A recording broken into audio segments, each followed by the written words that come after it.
De midi à 13h, c'est le carrefour de l'info sur Arabelle. Et dans votre carrefour de l'information, comme chaque mercredi, l'un de nos partenaires Café Babel dans Oromag est notre ami Safouane. Bonjour Safouane. Bonjour Tariq. Comment allez-vous ? Très bien, et vous ? On démarre tout de suite sans plus tarder avec notre invité de la semaine, un homme politique français, agriculteur, puis président du syndicat des jeunes agriculteurs. Il est depuis 2019 député européen au sein du groupe Renew Europe. Jérémy Desserles, bonjour. Bonjour. Et merci d'être avec nous en direct. Et sans plus tarder, Safouane a quelques questions à vous poser. Jérémy Desserles, bonjour. Alors l'Union européenne a adopté une politique agricole commune transitoire pour les années 2021 et 2022 parce qu'il n'y a pas eu d'entente pour les 7 prochaines années. Mais en attendant, il y a une enveloppe de 8 milliards d'euros pour lutter contre les effets du Covid. Première question, comment l'épidémie a affecté le monde rural ? Et puis surtout, est-ce que l'Europe en a fait assez, Jérémy Desserles ? Alors, merci déjà de m'inviter à répondre à ces questions-là. Pour répondre à la dernière question, est-ce que l'Europe en a fait assez ? Je pense que l'agriculture a des besoins divers et variés et est confrontée à tout un tas d'aléas qui fait que voilà, on ne peut pas être sûr que l'enveloppe sera assez conséquente, mais en tout cas c'est un premier pas et c'est un signal qui est très positif pour le monde agricole. Et finalement, pourquoi je dis que c'est positif ? Parce que ça prend en compte quand même les spécificités un peu de la profession. Et vous demandiez dans votre première question comment l'impact du Covid sur le monde rural a été celui du monde rural.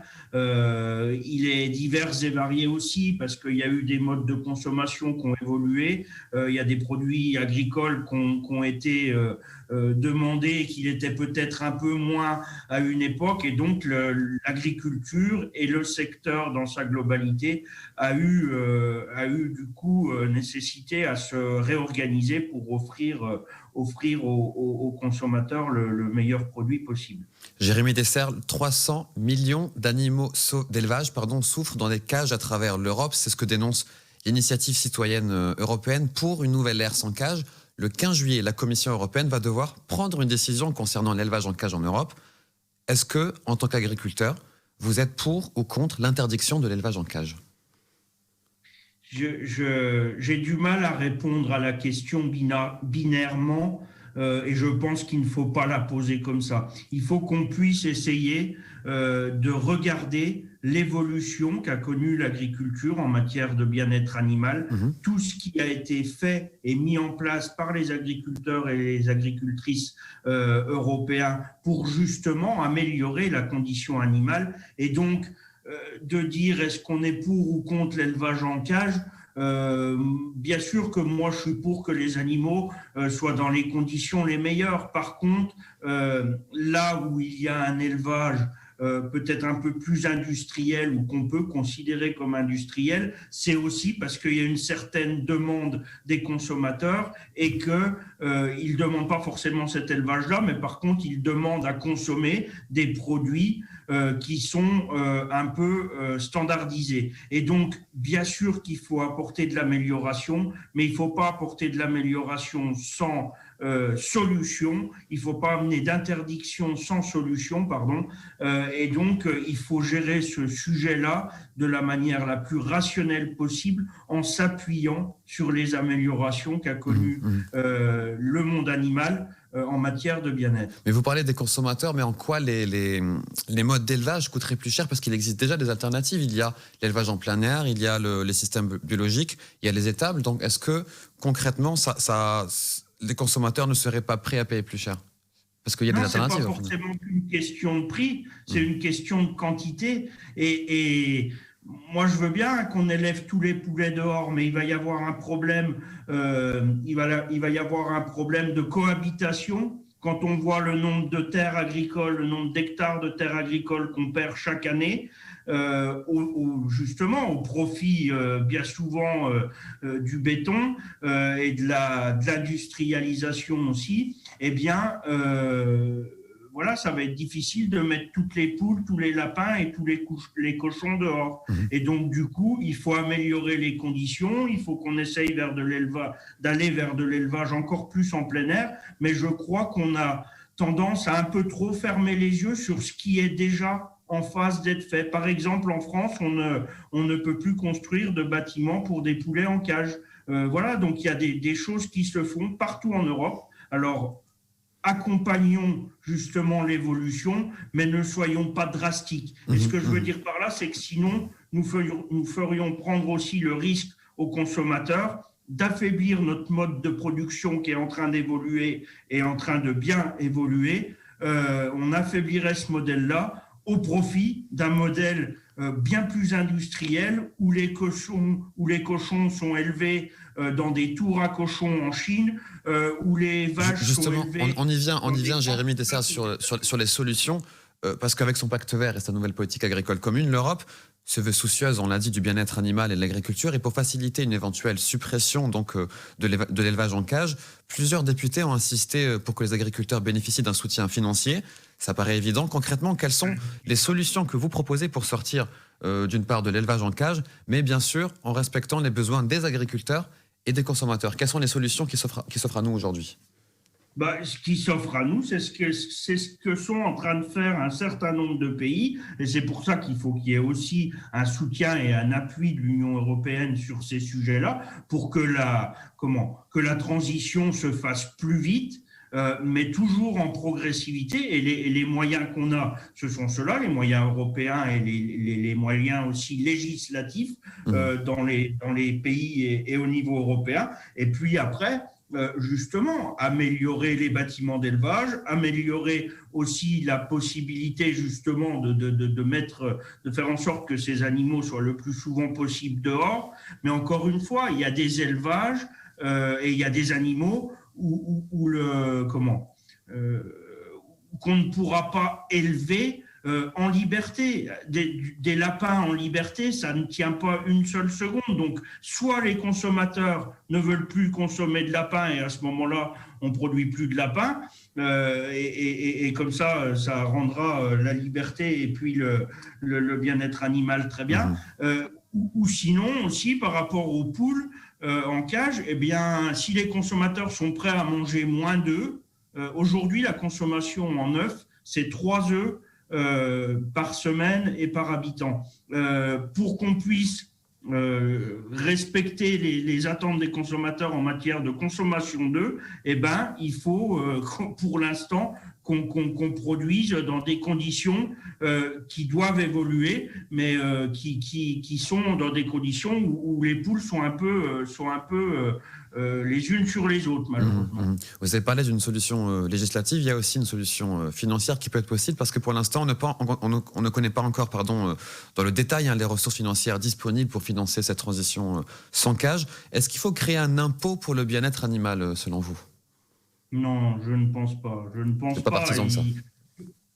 Non, je pense que c'est pas... Enfin, encore une fois, la manière dont on amène le sujet sur la table est mal prise par la profession et par les agriculteurs, parce qu'on a tendance à toujours critiquer, à toujours montrer du doigt, sans se poser les réelles questions et sans être en capacité de reconnaître les évolutions. Et ça, c'est trop dommage. Et donc, si on met un impôt, encore une fois, ce sera un caractère punitif qui est pas forcément bon. Les agricultrices et les agriculteurs européens sont bien capables, s'ils sont accompagnés correctement et reconnus, de faire les transitions que nous attendons tous en matière de bien-être animal. Et on n'a pas attendu les pétitionnaires, même si leur engagement est fort, bon et qu'il faut le saluer, on n'a pas attendu les pétitionnaires, ni les politiques, ni les agriculteurs ont attendu les pétitionnaires de cette pétition pour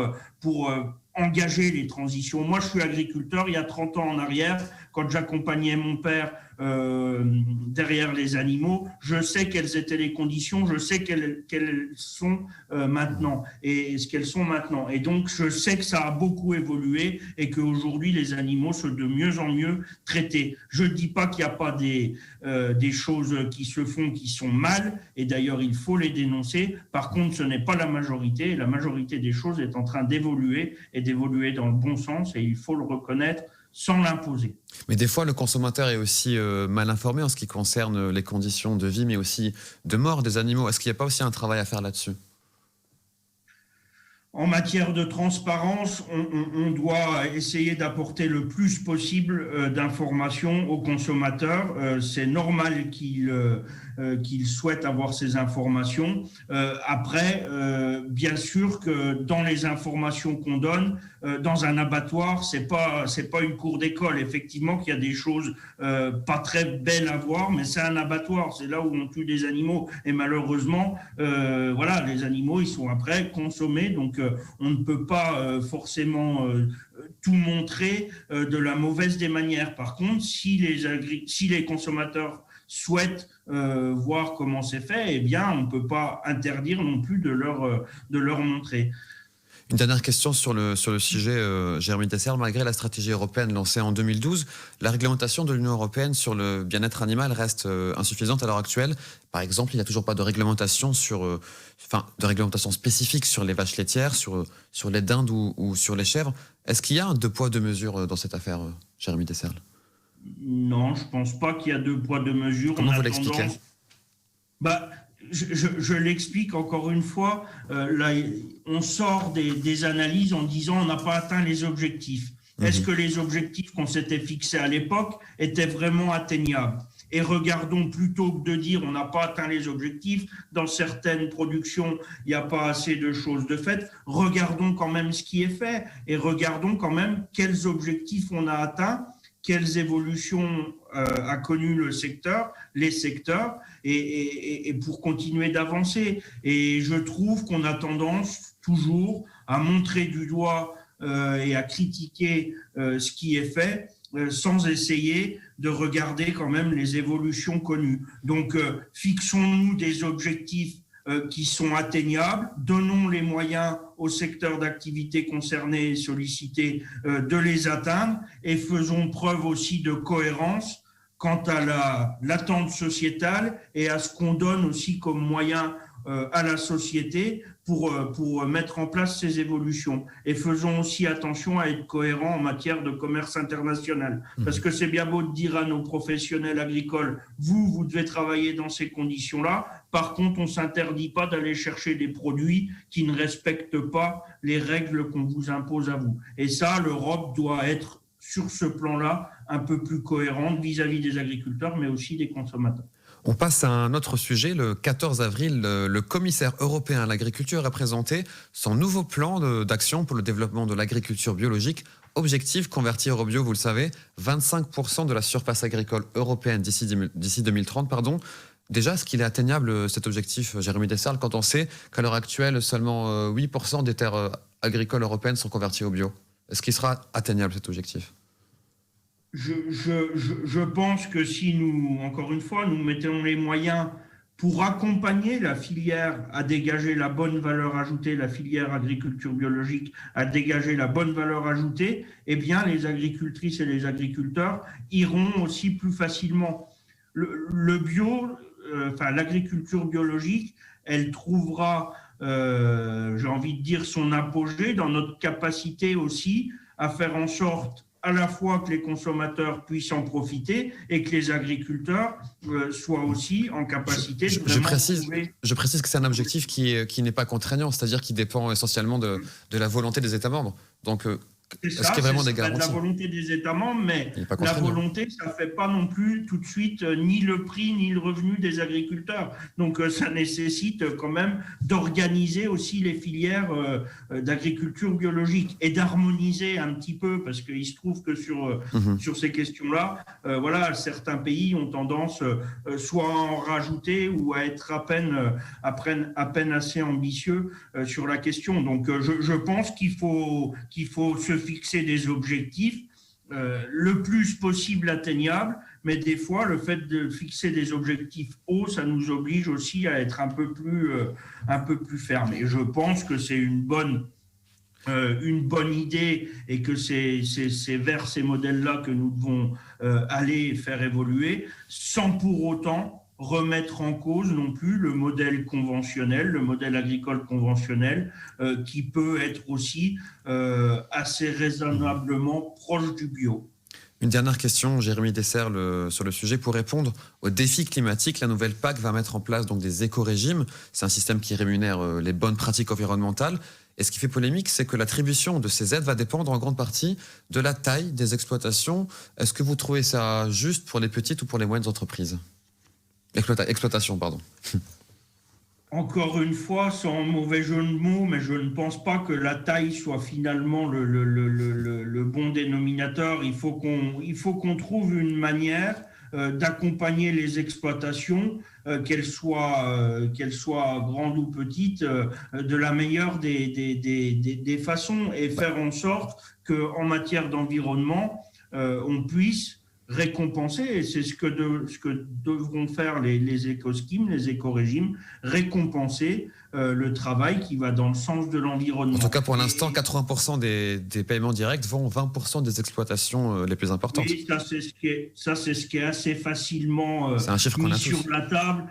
Les raccourcis sont malheureusement pas si bons que ça. Il n'est pas bon, ce chiffre ? Formule, il faut essayer de travailler. Nous, c'est ce qu'on pousse dans la PAC aujourd'hui, à redéfinir ce qu'est un agriculteur véritable pour faire en sorte que les aides, plutôt qu'elles soient calibrées sur la taille des exploitations, qu'elles soient plutôt calibrées sur l'activité humaine. Et ça nous fera redonner un peu du sens à la politique agricole commune. C'est ce qu'on souhaite, c'est ce que je souhaite, et c'est ce qu'on essaye de défendre, plutôt que de savoir si les gros mangent les petits ou les petits n'arrivent pas à s'en sortir. Il faut qu'on accompagne toutes les agricultures. Aujourd'hui, mais il peut y avoir de la frustration quand même de la part des petits exploitants par rapport à ça, justement, vous ne pensez pas ?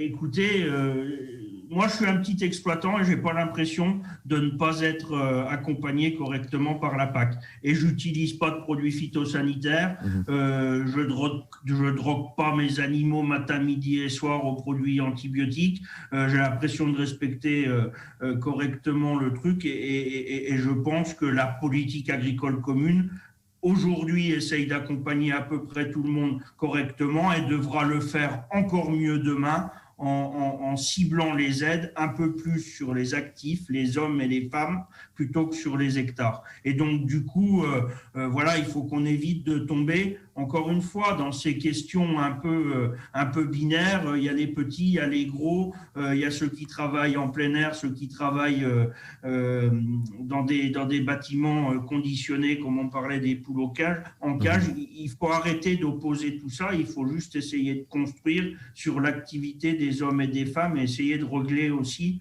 le problème démographique en agriculture, plutôt que de passer trop de temps à dire les grandes exploitations sont mauvaises, les petites sont bonnes. Il y en a qui sont plus aidées que d'autres. Bien sûr qu'il faut essayer de faire évoluer la PAC pour que ça réponde à toutes les exploitations. Voilà, c'était donc la conclusion de Jérémy Desserle. Je rappelle que vous êtes député européen au sein du groupe Renew Europe. Merci d'avoir été avec nous en direct.